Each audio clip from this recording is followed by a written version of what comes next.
Welcome back students. तो देखिए, आज की अपनी इस वीडियो में हम एक्सरसाइज 15.4 को डिस्कस करने वाले हैं। ये जस्ट सिमिलर टू एक्सरसाइज 15.3 है आपका, इसमें कोई बहुत ज़्यादा चेंज नहीं है। वहाँ पर हमने मल्टीप्लिकेटिव लॉ ऑफ प्रोबेबिलिटी को यूज़ किया था, हम यहाँ पर मल्टीप्लिकेटिव लॉ ऑफ प्रोबेबिलिटी और लॉ ऑफ एडिशन दोनों को यूज़ करेंगे। तो हम शुरू करते हैं एक्सरसाइज 15.4 और देखते हैं इसका first question. A man and his wife appear for an interview for two posts. The probability of husband's selection is 1/7 and that of wife's selection is 1/5. What is the probability that? इसमें 3 parts आपको दे रखे हैं। क्या question है आपका कि एक man और एक उसकी वाइफ किसी इंटरव्यू के लिए जाते हैं, उसमें जो मैन के सिलेक्ट होने की प्रोबेबिलिटी है वो 1/7 है और वाइफ के सिलेक्ट होने की प्रोबेबिलिटी 1/5 है। तो इस बात की प्रोबेबिलिटी बताओ कि वो दोनों सिलेक्ट हो जाएं। Only one of them is selected and none of them will be selected. तो मैं यहां पर मान लेता हूं, let A B the event that man got selected, मतलब मैन सेलेक्ट हो जाए, उस बात के इवेंट को हमने ए मान लिया है। And B be the event that wife got selected. तो पी ऑफ ए मतलब मैन गॉट सिलेक्टेड, इस बात की प्रोबेबिलिटी हमें क्या दे रखी है उसने 1/7 and wife got selected P of B हमें दे रखा है उसने 1/5। मैं यहां पर पी ए नॉट निकाल सकता हूं, probability that man do not get selected, तो वो होगा 1 - 1/7 and is equal to 6/7। P B not भी मैं यहां पर निकाल सकता हूं, that wife do not get selected, 1 - 1/5 is equal to में 4/5। अब फर्स्ट पार्ट हमसे कह रहा है probability that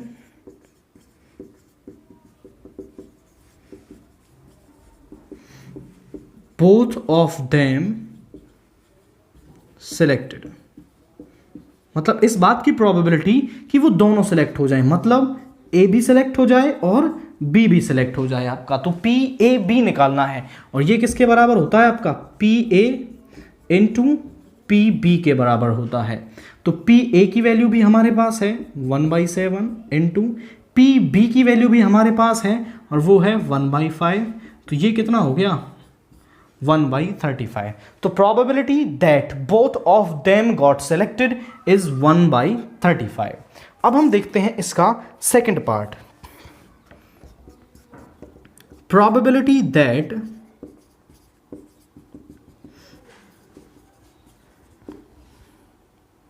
only one of them is selected.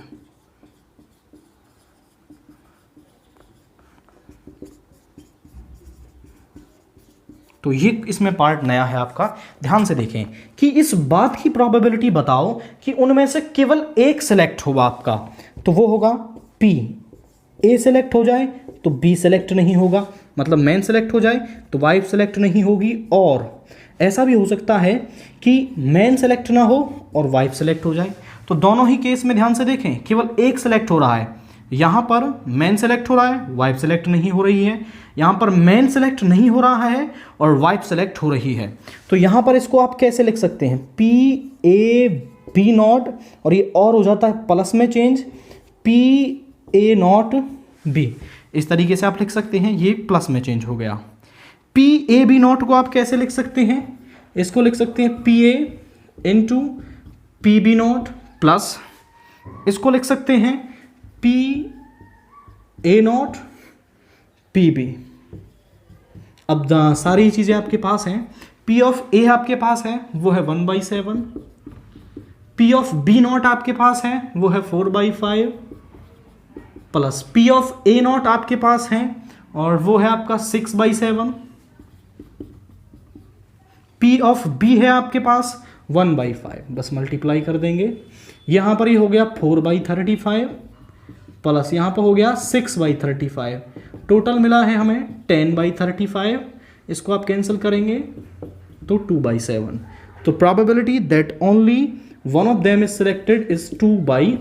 7। तो उनमें से केवल एक सेलेक्ट हो, इस बात की प्रोबेबिलिटी क्या है आपकी 2/7 है। अब हम देखते हैं इसका थर्ड पार्ट।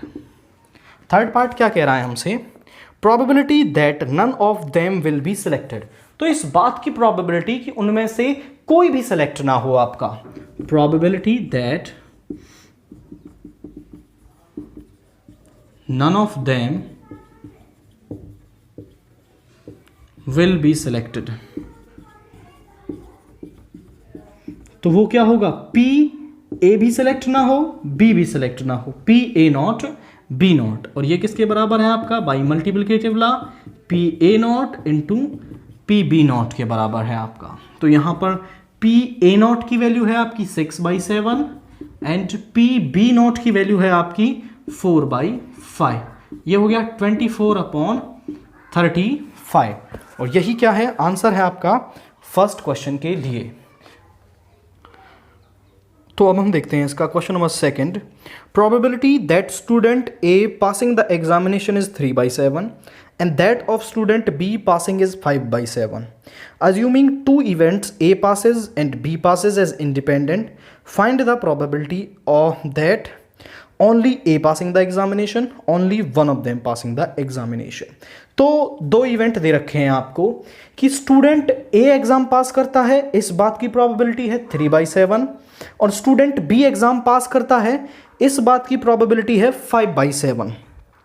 तो आपको इन दोनों इवेंट्स में यह बताना है कि ओनली ए पास करे तो क्या प्रोबेबिलिटी होगी, और only one of them pass करे तो क्या प्रोबेबिलिटी होगी। तो हम शुरू करते हैं। क्वेश्चन नंबर सेकंड में मैं मान लेता हूं, let E be the event that student A passes the examination.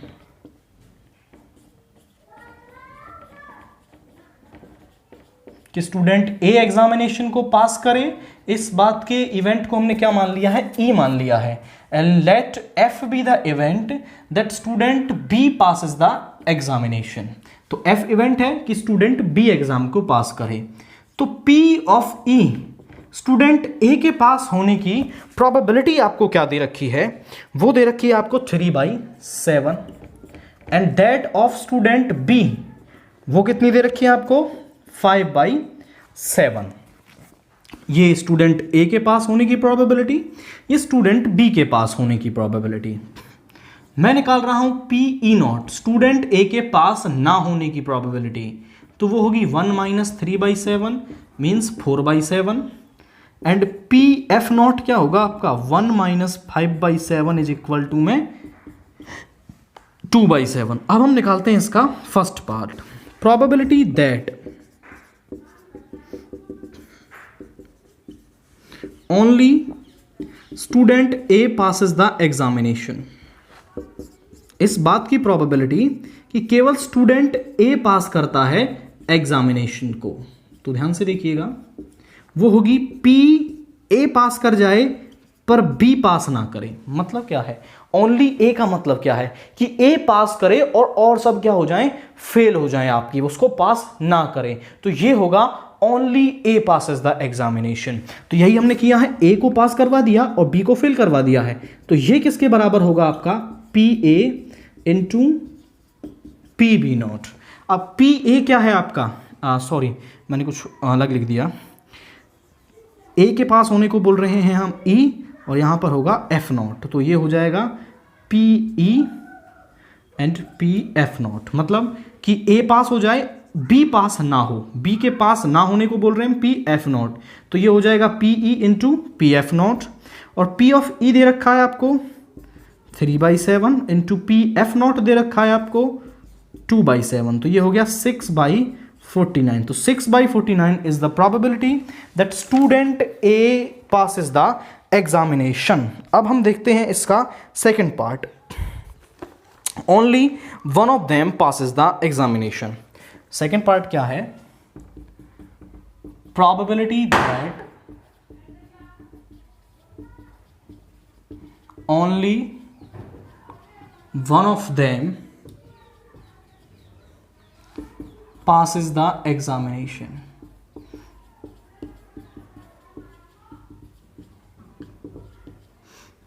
तो वो क्या होगी, P मतलब क्या है कि E पास हो जाए, F पास ना हो, और E पास ना हो, F पास हो जाए।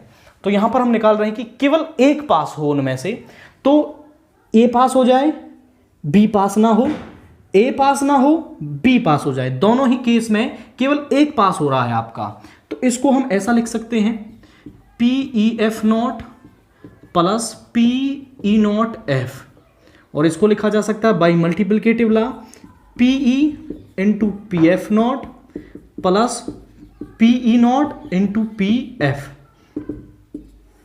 अब यहां पर देखिए PE की वैल्यू है आपके पास 3/7, PF नॉट की वैल्यू है आपके पास 2/7, PE नॉट की वैल्यू है आपके पास 4/7 एंड PF की वैल्यू है आपके पास 5/7। दोनों को सॉल्व करते हैं, ये हो जाएगा 6/49 प्लस यहां पे हो जाएगा 20/49। तो ये 49 एलसीएम आ गया, 20 प्लस 6 इज 26/49, और यही प्रोबेबिलिटी है आपकी कि that only one of them passes the examination. अब देखिए क्वेश्चन नंबर 3 को देखते हैं हम।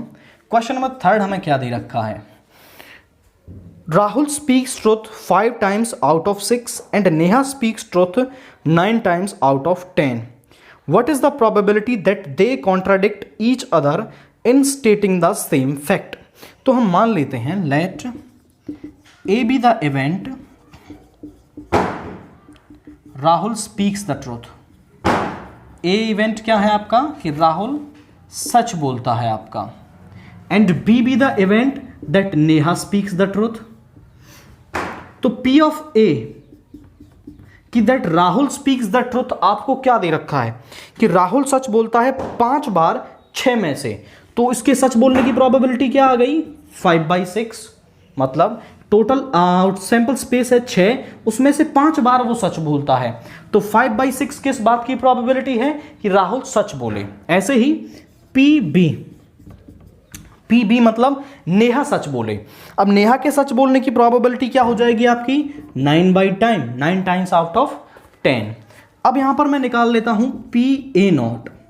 PA नॉट मतलब कि राहुल सच ना बोले या फिर झूठ बोलने की प्रोबेबिलिटी, तो 1 - 5/6 इज 1/6। PB not 1 - 9/10 means 1/10। अब यहां पर मैंने दोनों ही चीजें निकाल ली हैं। आगे बढ़ते हैं हम इस क्वेश्चन में।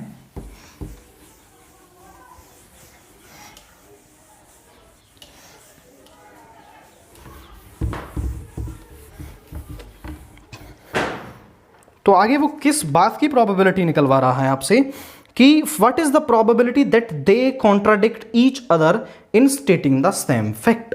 अब वो कह रहा है कि वो एक दूसरे के साथ कॉन्ट्राडिक्ट करें। कॉन्ट्राडिक्ट का मतलब होता है एक तरीके से अपोजिट टॉपिक पर भिड़ जाना। जैसे आप किसी टॉपिक पर अपने फ्रेंड से बात कर रहे हैं, आप कह रहे हैं कि ये बुक 100 रुपये की आती है, और आपका फ्रेंड बोल रहा है नहीं ये 100 की नहीं आती, ये 150 रुपये की आती है। तो अब दोनों ही आप अपनी बात पर टिके हुए हैं, दैट मीन्स आप कॉन्ट्राडिक्ट कर रहे हैं। अब एक आप में से सच बोल रहा होगा और दूसरा झूठ बोल रहा होगा, तभी तो बात में लड़ाई होगी या फिर कॉन्ट्राडिक्शन होगा। तो यही होता है कॉन्ट्राडिक्शन कि एक सच बोले एक झूठ बोले तो कॉन्ट्राडिक्शन आपका होता है। तो कॉन्ट्राडिक्शन कितने तरीके से हो सकता है, तो देखिए जरा ध्यान से। प्रोबेबिलिटी दैट दे कॉन्ट्राडिक्ट मतलब वो कॉन्ट्राडिक्ट करें, इस बात की प्रोबेबिलिटी क्या होगी P ऑफ मतलब क्या है कि राहुल सच बोले और नेहा झूठ बोले, और राहुल झूठ बोले नेहा सच बोले। ये आपकी प्रोबेबिलिटी होगी कि वो कॉन्ट्राडिक्ट करेंगे आपके। पहला सच बोल रहा है दूसरा झूठ बोले, पहला झूठ बोले दूसरा सच बोले, तो वो कॉन्ट्राडिक्ट कर जाएंगे आपके। एक सच बोलेगा एक झूठ बोलेगा तो ही वो कॉन्ट्राडिक्ट करेंगे। इसको हम कैसे लिख सकते हैं P of AB not plus P of A not B। इसको हम लिख सकते हैं PA into PB not plus PA not into PB। यहां पर PA कितना है आपका 5/6 और PB नॉट है आपका 1/10। प्लस पी ए नॉट है आपका 1/6 और पी बी है आपका 9/10। आगे बढ़े, 5/60 प्लस 9/60 ये हो गया 14/16। इसको आप कैंसिल कर सकते हैं 7/30। तो इसका आंसर क्या आ रहा है आपका 7/30। क्वेश्चन नंबर 3 का आंसर 7/30। तो that probability that Rahul and Neha contradict, तो वो प्रोबेबिलिटी क्या होगी आपकी 7/30 होगी। अब हम देखते हैं question number 4। P speaks truth in 70% of the cases and Q in 80% of the cases. In what percent of cases are they likely to agree in stating the same fact? अच्छा, अब वो कह रहा है कि जो P आदमी है वो 70% सच बोलता है एंड Q 80% केसेस में सच बोलता है। In what percent of cases they likely to agree stating the same fact, मतलब कितने केसेस में, कितने परसेंट केसेस में आपका कितनी प्रोबेबिलिटी होगी कि वो सेम फैक्ट को स्टेट करेंगे आपका। तो हम मान लेते हैं let A B the event that P speaks the truth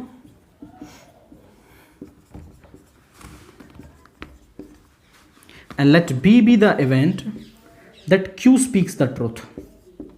तो P of A मतलब कि P के सच बोलने की प्रोबेबिलिटी क्या दे रखी है आपको 70%, मीन्स 70/100 7/10। और P A नॉट, P के झूठ बोलने की क्या हो जाएगी 1 - 7/10 मीन्स 3/10। और P of B कि Q के सच बोलने की प्रोबेबिलिटी वो दे रखी है आपको 80%, मीन्स 80/100 और ये होगी 8/10। एंड P B नॉट कि B जो Q है वो झूठ बोले 1 - 8/10 मीन्स 2/10। तो probability that they equally likely agree to the same fact.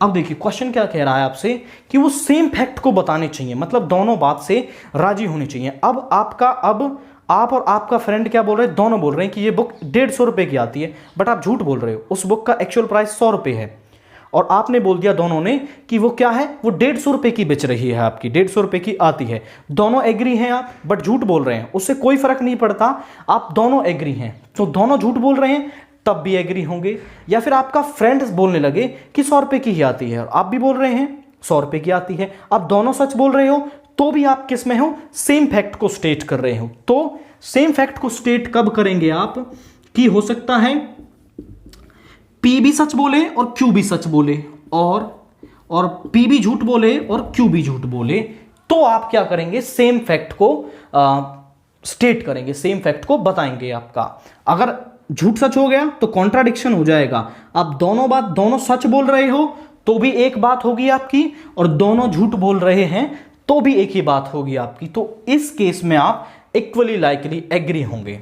तो इसको कैसे लिखा जा सकता है, इसको लिख सकते हैं PAB plus PA not B not. इसको लिखा जा सकता है PA into PB plus PA not into PB not. सारी ही वैल्यूज आपके पास हैं, ये 7/10, ये 8/10,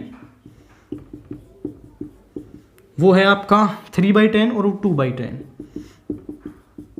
एलसीएम आ गया 100 और यहां पर है 56 और यहां पर 6, 62/100 इसकी प्रोबेबिलिटी है। अब मुझे बताना है जो आंसर है वो बताना है आपका परसेंटेज में।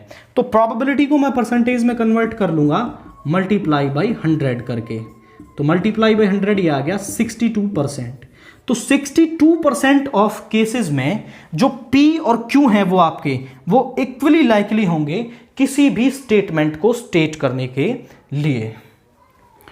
तो अब हम देखते हैं question number 5। The probability of hitting a target by 3 marksmen are 1/2, 1/3 and 1/4 respectively. Find the probability that one and only one of them will hit the target when they fire simultaneously. तो 3 heater में, hitting man, जो 3 आपके जो snipers हैं उनके किसी भी target को हिट करने की प्रोबेबिलिटीज आपको दे रखी हैं, तो तीनों एक ही टाइम पर फायर करते हैं। तो इस बात की प्रोबेबिलिटी बताओ कि केवल एक, only one of them will hit the target. तो हम मान लेते हैं यहां पर question number 5, let A B the event that first marksman hit the target and B be the event second marksman hit the target and C be the event that third marksman hit the target. तो A event है कि पहला मार्कमैन उस target को hit करे, and B event है आपका कि सेकंड मार्कमैन उसको हिट करे, एंड सी इवेंट है आपका कि थर्ड मार्कमैन उसको हिट करे। तो पी ऑफ ए पहले मार्कमैन के द्वारा हिट करने की प्रोबेबिलिटी 1/2, पी ऑफ बी दूसरे मार्कमैन के द्वारा हिट किया जाए 1/3, and P of C third marksman के द्वारा हिट किया जाए 1/4। अब देखिए ध्यान से, पी ऑफ ए, तो पी ऑफ ए नॉट कि फर्स्ट मार्कमैन के द्वारा हिट ना किया जाए, तो वो होगा 1 - 1/2 मीन्स 1/2। पी बी नॉट, और यहां पर यह आ जाएगा 1 - 1/3 दैट मीन्स 2/3, और यहां पर पी ऑफ सी वो हो जाएगा P of C not 1 - 1/4 and that is equal to 3/4। अब वो क्या कह रहा है कि that only one of them will hit the target. क्या कह रहा है कि ओनली वन हिट करे उसको, मतलब केवल एक करेगा, बाकी के दो उस टाइम पे नहीं करने चाहिए। अगर पहले ने कर दिया तो बाकी के दूसरे और तीसरे के द्वारा टारगेट हिट नहीं होना चाहिए, दूसरे ने कर दिया तो पहले और तीसरे को टारगेट हिट नहीं करना चाहिए। ओनली वन का मतलब ये है आपका। तो probability that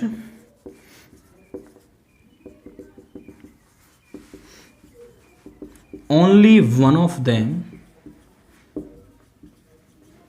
hit the target, तो इस बात की प्रोबेबिलिटी कि उनमें से केवल एक टारगेट को हिट करे, तो हो सकता है वो पहला हिट कर दे, दूसरा हिट ना करे, तीसरा हिट ना करे, और पहला हिट ना करे, दूसरा हिट कर दे, तीसरा हिट ना करे, और पहला हिट ना करे, दूसरा हिट ना करे, तीसरा हिट उसको कर दे। तो यही केस बन सकते हैं आपके कि इस केस में तो पहला मार्कमैन उसको हिट कर रहा है, यहां पर दूसरा कर रहा है और यहां पर तीसरा कर रहा है, और बाकी के दो हर केस में नहीं कर रहे हैं। तो इसको कैसे लिखा जा सकता है? इसको आप लिख सकते हैं P of A into P of P not into P of C not plus P of A not into P of B into P of C not plus P of A not into P of B not into P of C। इस तरीके से आप इसे लिख सकते हैं। सारी values आपके पास हैं, पुट करें। P ऑफ A है आपका 1/2, P ऑफ B नॉट है आपका 2/3, P ऑफ C नॉट है आपका 3/4 plus P of A not है आपका 1/2, P ऑफ B है आपका 1/3 and P of C not है आपका 3/4 plus P of A not है 1/2, P ऑफ B नॉट है 2/3 एंड P ऑफ C है आपका 1/4। ध्यान से देखें, ऊपर हुआ 6 और नीचे 24 प्लस यहाँ पर 3/24, यहाँ पर 2/24, नीचे आया 24 और ऊपर आया है 6 + 3 + 2 मीन्स ये 11/24। तो probability that only one of them hit the target is 11/24। अब हम देखते हैं इसका क्वेश्चन नंबर 6। तो क्वेश्चन नंबर 6 हमसे क्या कह रहा है? In tossing a coin thrice, find the chance of throwing a head and a tail alternatively in 3 successive trials। मतलब कि क्या हम ध्यान से देखें कि एक कॉइन को 3 बार उछाला जाता है, तो उसमें हेड और टेल अल्टरनेटिवली आए, इस बात की प्रोबेबिलिटी आपको बतानी है। तो मैं मान लेता हूं यहां पर let H be the event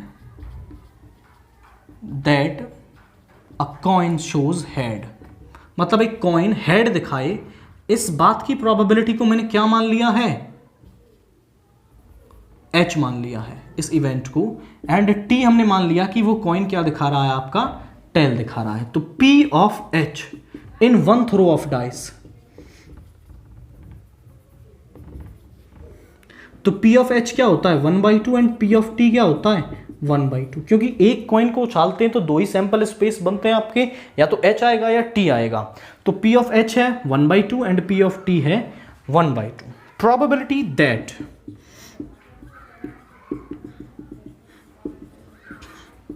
coin shows head and tail alternatively, head and tail alternatively, मतलब कि अल्टरनेटिवली का मतलब क्या है कि पहले हेड आ गया तो फिर टेल आना चाहिए, और फिर उस टेल के बाद फिर हेड आना चाहिए, मतलब दो एक साथ नहीं आ सकते, टेल टेल या फिर हेड हेड नहीं आ सकते, head head head tail head हो सकता है, टेल हेड टेल हो सकता है, इस तरीके से। तो क्या बन सकता है केस कि भाई मान लो पहली बार जब उसे उछाला गया तो हेड आ गया, तो दूसरी बार क्या आएगा, टेल आएगा, और तीसरी बार हेड आएगा, ये अल्टरनेटिवली का केस है।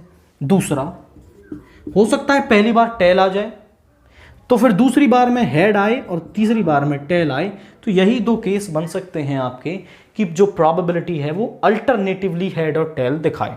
तो यहां पर इसको कैसे लिखा जा सकता है, P H T H plus P T H T, यहां पर हम इसको ऐसा लिख सकते हैं P H into P T into P H plus P T into P H into P T, सभी की value 1/2 into 1/2 into 1/2 plus 1/2 into 1/2 into 1/2, तो ये हो गया 1/8 plus 1/8 and that is 2/8 means 1/4।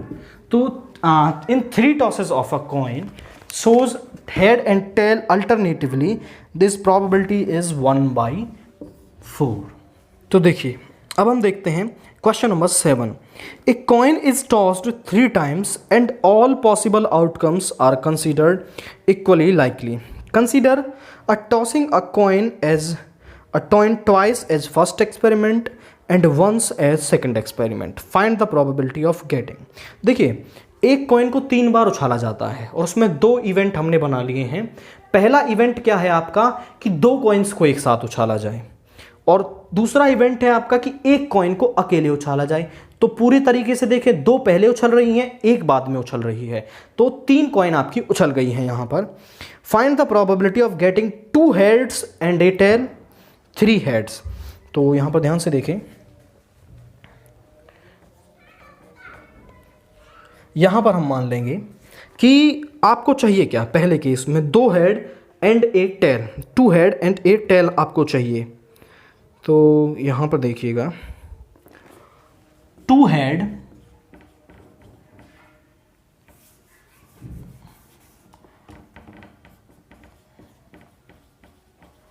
and a tail can be obtained in following ways as कि 2 head और एक tell किस किस तरीके से आ सकती है।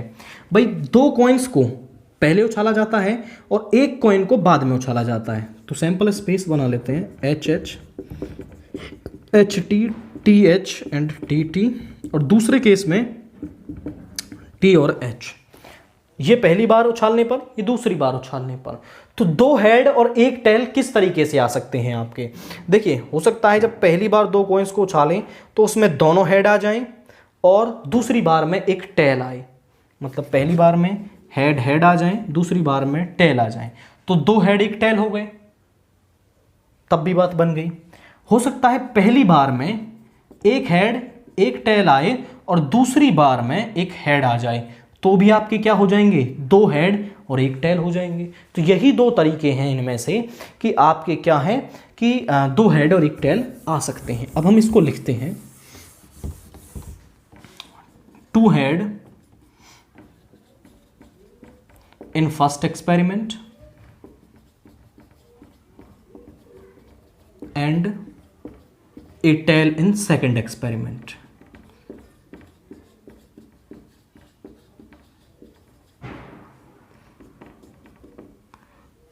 One head and one tell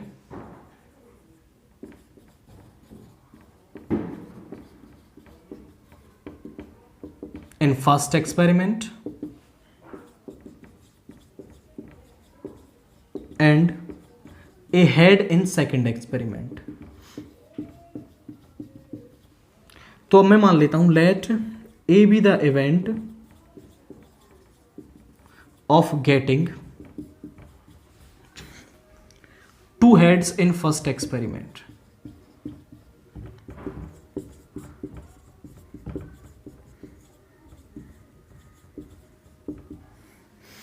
And B be the event of getting a tail in second experiment.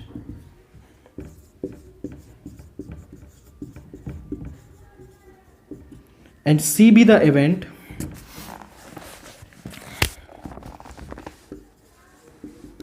of getting one tail and one head in first experiment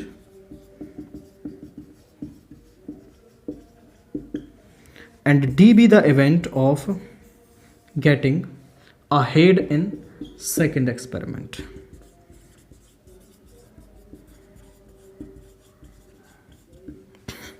ध्यान से देखिएगा कि यहां पर आपको अब मैं फर्स्ट एक्सपेरिमेंट के लिए सैंपल स्पेस बना रहा हूं। फर्स्ट एक्सपेरिमेंट का जो सैंपल स्पेस है वो क्या बनेगा, एच टी टी एच और टी टी, और सेकंड एक्सपेरिमेंट का जो सैंपल स्पेस है वो बनेगा टी और एच। ये दोनों सैंपल स्पेस बनेंगे आपके। तो मैं निकाल रहा हूं P of A, probability of A, मतलब कि probability of getting two heads in first experiment. तो फर्स्ट एक्सपेरिमेंट में दो हेड कितनी बार आते हैं आपके, एक बार आते हैं, तो इसकी प्रोबेबिलिटी क्या हो गई, 1/4 हो गई। Next case, and B be the event of getting a tail in second experiment. Second experiment में टेल कितनी बार आता है आपका, एक बार आता है, तो पी बी क्या हो गया, 1/2 हो गया आपका। Quite simple. Next, P of C, C be the event of getting one tail and one head in first experiment. एक टेल एक हेड, एक टेल एक हेड, तो टेल हेड, एक टेल और एक हेड कितनी बार आते हैं आपके फर्स्ट एक्सपेरिमेंट में, 2 बार आते हैं, तो इसकी प्रोबेबिलिटी होगी 2/4 means 1/2। And P of D, probability of getting a head in second experiment, और वो क्या होगी आपकी 1/2 होगी। तो फर्स्ट पार्ट आपसे क्या कह रहा है कि probability of getting two heads and a tail, probability of getting two heads and a tail। तो एक टेल आने के लिए देखिए क्या हो सकता है कि पहली बार में ए इवेंट हो जाए, मतलब कि 2 हेड आ जाएं, तो बी को होना पड़ेगा, तब 2 हेड एक टेल बनेंगे। और हो सकता है कि सी हो जाए, तो सी के साथ किसको होना पड़ेगा, डी को होना पड़ेगा, तब आपका केस सेटिस्फाई होगा। मतलब पहली बार में 2 हेड आ गए, एक टेल यहां से आ गया, दूसरे एक्सपेरिमेंट में एक हेड एक टेल आ गया और एक हेड यहां से आ गया। तो इसको कैसे लिख सकते हैं हम, P A B plus P of C D.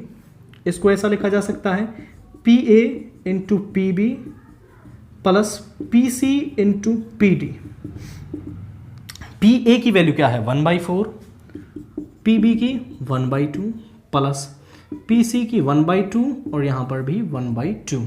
यहाँ पे आ गया 1/8, यहाँ पे 1/4, एलशियम 8 आ गया, तो 1 + 2 = 3/8। तो इस केस में आपका जो आंसर है वो क्या आया है, 3/8। अब इसमें एक और पार्ट आपको दे रखा है 3 हेड्स। सेकंड क्या है, 3 हेड। अब 3 हेड कब आ सकते हैं आपके, कि जब पहले हेड टॉस में दोनों हेड आए और दूसरे हेड में, दूसरे टॉस में भी क्या आए, हेड आए। तो प्रोबेबिलिटी दैट 3 हेड अपीयर्स। तो तीनों हेड कब आ सकते हैं भाई, पहले तो होना पड़ेगा आपके किस एक्सपेरिमेंट को, जिसमें दोनों हेड आते हैं, मींस ए को, और दूसरा और उसमें जिसमें हेड आता है पी ए डी। तो तीनों हेड इस केस में आएंगे आपके, तो P A into P D, P A है आपका 1/4 और पी डी है आपका 1/2, that means 1/8 is the probability that 3 head appears.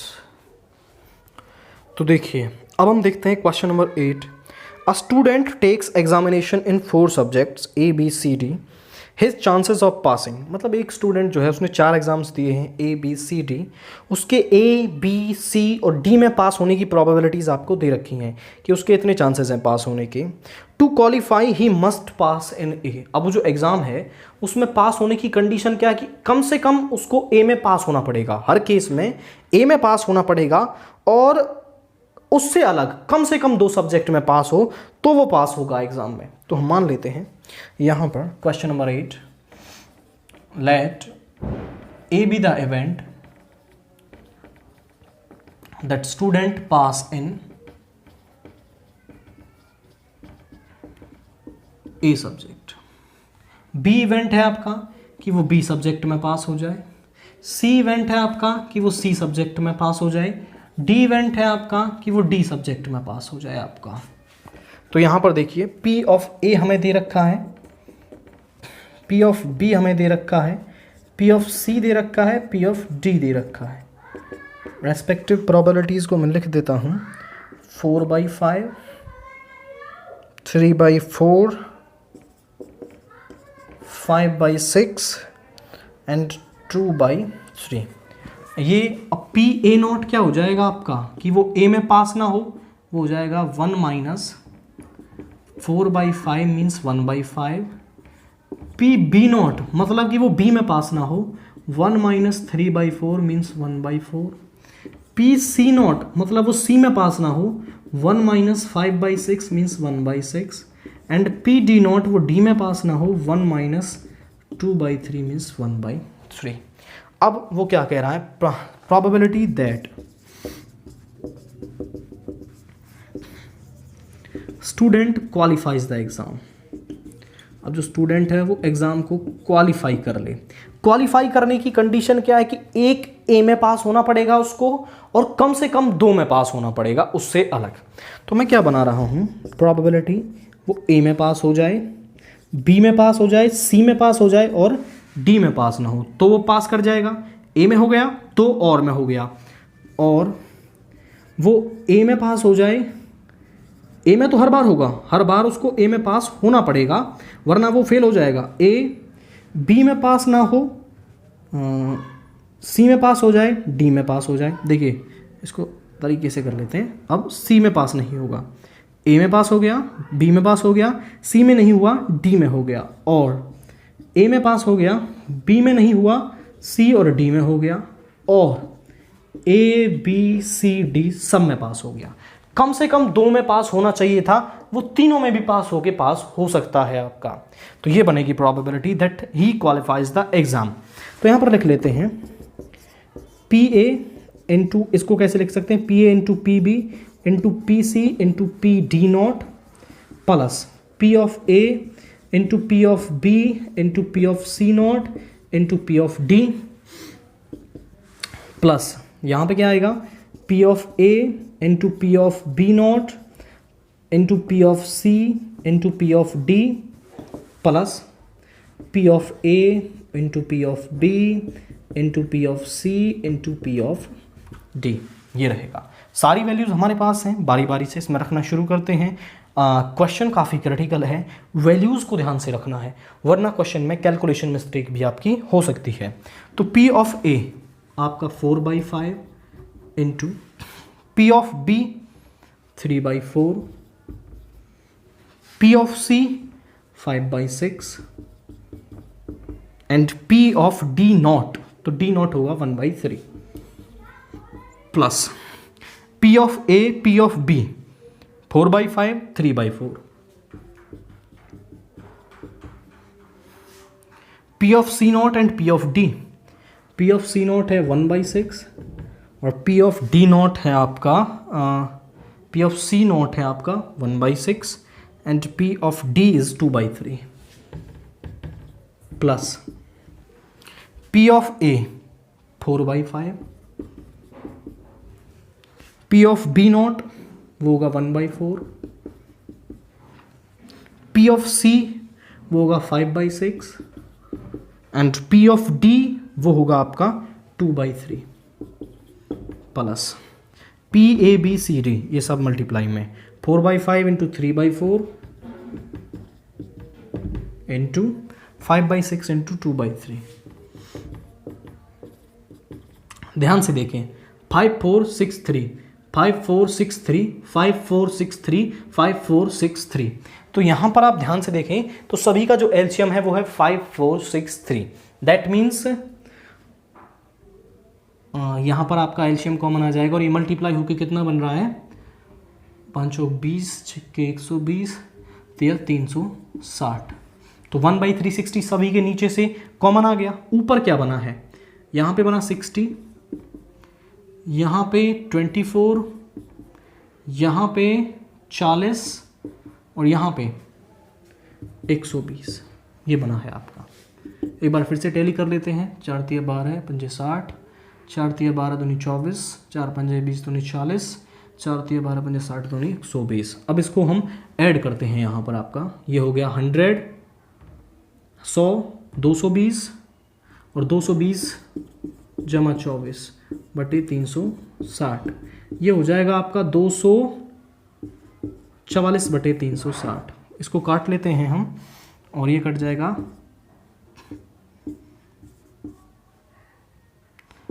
61 बटे 90। क्या आ रही है इसकी probability? That he qualifies the exams is 61/90। Exactly यही आंसर आपको दे रखा है, तो 61/90। तो आपको ध्यान से प्रोसीड करना है इसमें। बस यहाँ इसे बनाने के बाद कैलकुलेशन का खास ध्यान रखना है। इसमें कैलकुलेशन मिस्टेक होने के बड़े चांसेस है क्योंकि बहुत सारी टर्म्स इसके अंदर आ गई हैं। तो आप तरीके से प्रोसीड करेंगे, डेनोमिनेटर को कॉमन ले लेंगे तो फिर आपको दिक्कत नहीं जाएगी। इसको काटने की कोशिश नहीं करनी है। देखो यहाँ 3 से 3 कट रहा है, मैंने नहीं काटा। 5 से 5 कट रहा है, नहीं काटा मैंने। बड़ी दिक्कत हो जाएगी, फिर से आपको फिर से एलसीएम लेना पड़ेगा, तो बड़ी परेशानी है। इन क्वेश्चंस में आप कोशिश करें कि उसको काटे नहीं, डेनोमिनेटर को एज इट इज कॉमन ले ले, तो कैलकुलेशन बड़ी इजी हो जाएगी आपकी इस तरीके के क्वेश्चंस में। तो अब देखिए, हम देखते हैं इसका question number 9। A bag contains 4 white balls and 2 black balls. तो यहाँ पर क्वेश्चन नंबर 9 में आपको 2 बैग दे रखे हैं। आप तरीके से लिखेंगे, मैं आपको समझाने के लिए इस तरीके से लिख देता हूँ। बैग 1 में क्या डाटा है, 4 वाइट 2 ब्लैक बॉल्स, तो टोटल होगी आपकी 6। बैग 2 में क्या डाटा दे रखा है आपको, 3 वाइट 5 ब्लैक बॉल्स, तो टोटल होगी आपकी 8। अब वो क्या कह रहा है, 1 ball is drawn from each bag. एक पहले से निकाली जाती है, एक दूसरे से निकाली जाती है। तो आपको इस बात की प्रोबेबिलिटी बतानी है कि दोनों वाइट हों, दोनों ब्लैक हों, या फिर one is white and other is black. तो मैं मान लेता हूं यहां पर, late W1 and W2 be the event of drawing white ball from bag 1 and bag 2 respectively.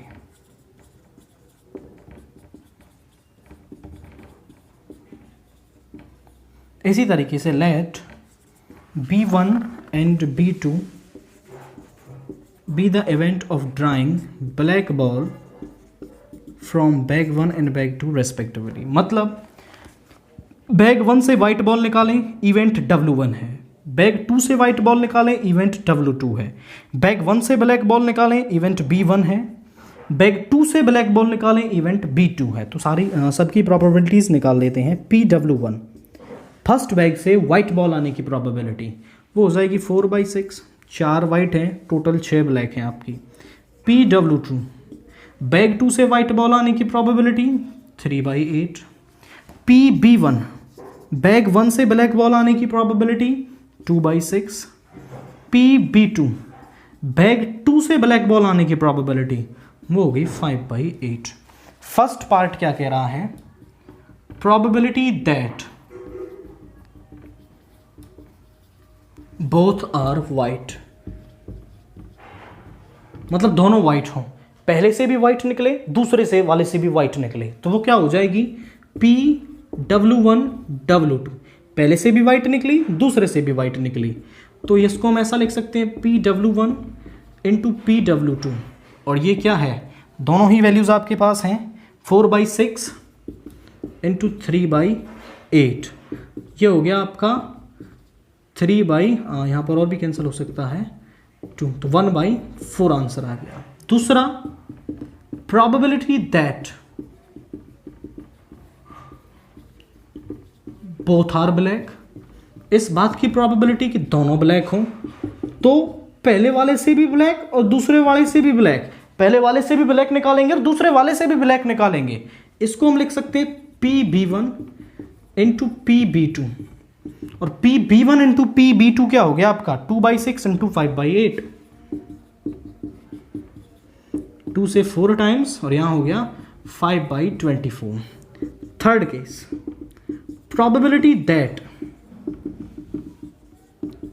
one is white and one is black, one white and one black, एक white हो एक black हो, तो देखिए ध्यान से समझें कि हो सकता है पहले वाले से white आए, दूसरे वाले से black, और ऐसा भी हो सकता है कि पहले वाले से black आए और दूसरे वाले से white, तो ये प्रोबेबिलिटी बनेगी 1 white and 1 black के लिए। इसको हम ऐसे लिख सकते हैं PW1 into PB2 plus PB1 into PW2, इस तरीके से लिख सकते हैं। दोनों ही वैल्यूज आपके पास हैं W1 B2, यहाँ पर 4/6 into 5/8 plus B1 W2 2/6 into 3/8, यहाँ पर